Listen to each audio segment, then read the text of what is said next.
Bonjour à tous et à tous, ici le Cheese. Aujourd'hui on se retrouve pour le test de l'iPad Air.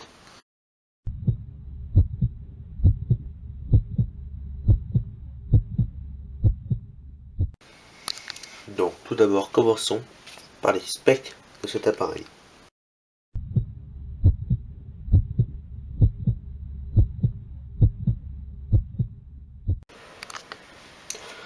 Donc comme vous pouvez le voir avec l'écran, c'est un magnifique écran de 2048 par 1536 pixels, ce qui fait 264 pixels par pouce.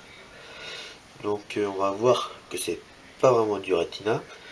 Donc on va commencer direct l'explication. Retina, techniquement ça veut rien dire. C'est juste un terme marketing qu'Apple a inventé. En fait c'est la haute définition d'Apple. Mais sur l'écran Retina de l'iPhone 4, qui est ici, les pixels par pouce sont à 336 pixels par pouce.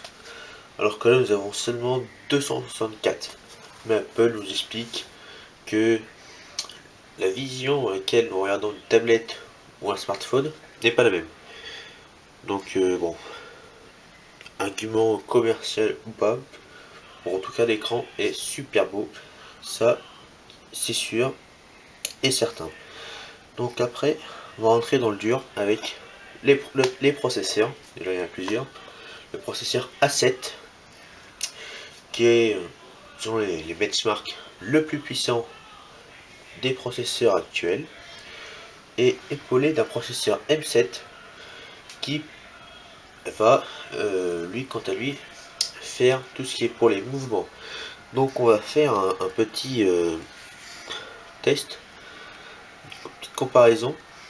Donc ici dans ma main droite se trouve l'iPhone 4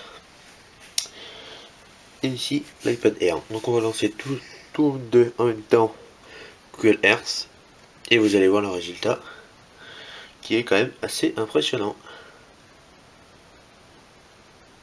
Voilà, ça y est, ça commence. Alors sur l'iPhone 4, voilà. Donc on arrive, quand on arrive dans la géolocalisation, l'iPhone commence seulement à charger. Donc bon, voilà.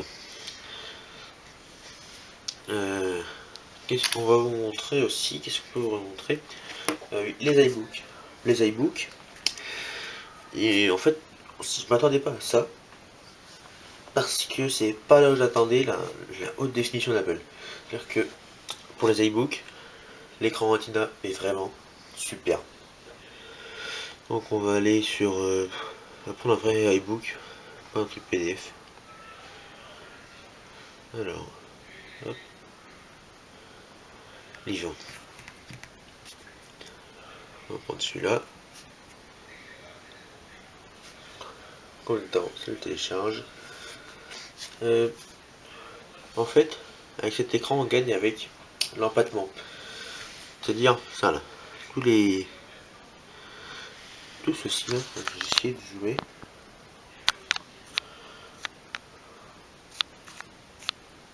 J'ai rapproché la caméra, c'est instantanément plus simple.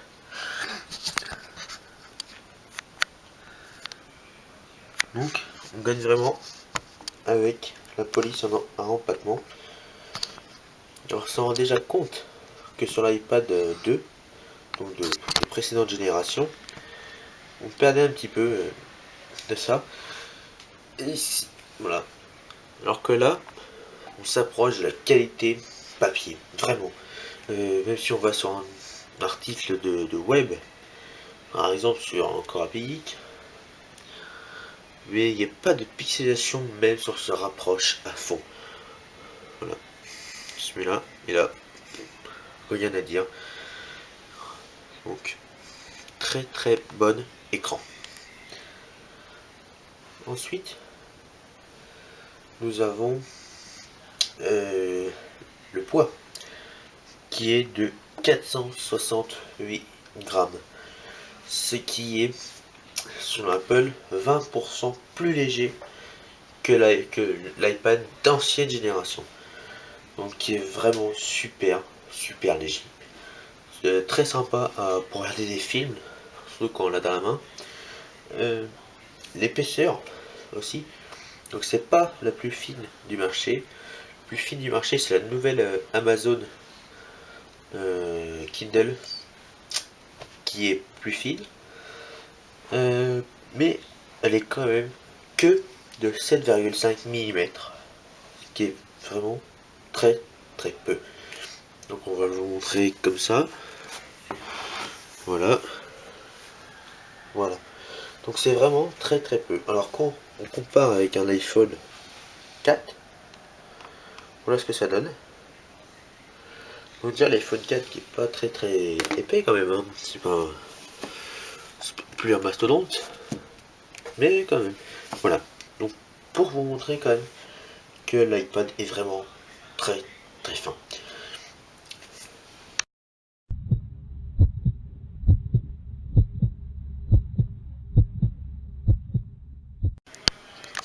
Maintenant on s'attaque aux caméras.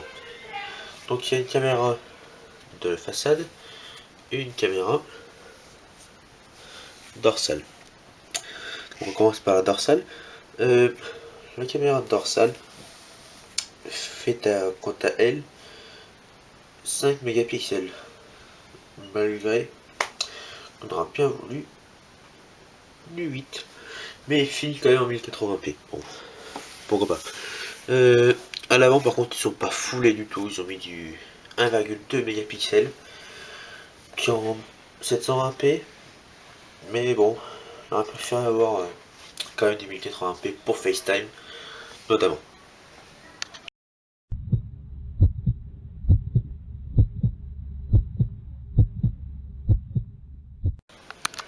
Maintenant parlons du prix qui est quand même assez cher, hein. Donc ça commence à être le 16 Go à 489 euros, le 32 Go à 579 euros, le 64 Go à 675 et le 128 Go à 765. Bon, c'est cher, c'est vrai, mais vous avez quand même des matériaux nobles. Donc, vraiment de belle alu, très très joli. La finition, on va en parler tout à l'heure dans les points négatifs et positifs, qui est très très joli. Et surtout l'écran, quoi. L'écran, et puis tout l'écosystème Apple derrière. Apple a toujours été très cher, même pour les iPhones et les Mac. Donc pourquoi changerait-il? Bah, on sait pas.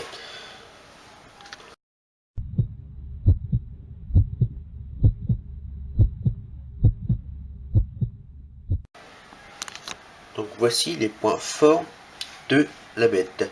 Donc la légèreté de l'appareil, bien sûr. La qualité de l'appareil photo, même si on n'est pas du 8 mégapixels. Le 01 net lui a mis une note de 8 sur 10, ce qui est vraiment très bon, parce aucun appareil pardon, vient l'épauler dans sa catégorie. Il y a aussi le son stéréo, bon, c'est un petit gadget mais c'est sympa. La gratuité des applis Apple, alors ça, comme ça les mecs, c'est super classe. Vous arrivez, vous pouvez directement télécharger Page, iMovie, iPhoto, iBook, Keynote, Localiser, Mes Amis, Podcast, et quoi d'autre, GarageBand, voilà. Tous les applis Apple sont gratuites. Et ça, c'est super bien. Et pourquoi ils ont fait ça d'ailleurs? C'est pour contrer Google avec leur suite Quick Office.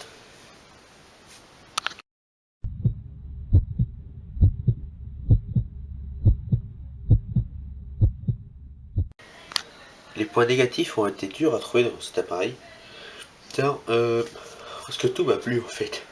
Mais on va revenir à quand même, quand on voit la concurrence, on se dit ouais, ça va pas, ça va pas. Donc déjà le prix, parce que ce prix-là, vous pouvez acheter quelque chose d'énorme en tablette Android, je vais te dire. L'écosystème fermé d'Apple. Mais voilà, on se sent bien. Si on utilise un iPhone ou un Mac, on rentre notre compte iCloud et là on retrouve les photos, les contacts, les notes, les rappels, tout, vraiment tout. Et on peut même retrouver nos applications, donc c'est vraiment top, malgré que l'écosystème soit fermé. Donc il y a aussi, bon, c'est anecdotique parce que les autres le font, donc on va le signaler, l'appareil n'est pas NFC. Alors que beaucoup d'appareils en sont maintenant, mais ils ont leur propre système, les iBeacon. Donc pas trop d'informations là-dessus, mais bon. Et bien sûr, pas de slot SD sur cet appareil d'Apple. Voilà, c'était tout.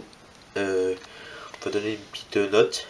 Moi, je lui mettrais un petit 8 sur 10. Tiens, voilà.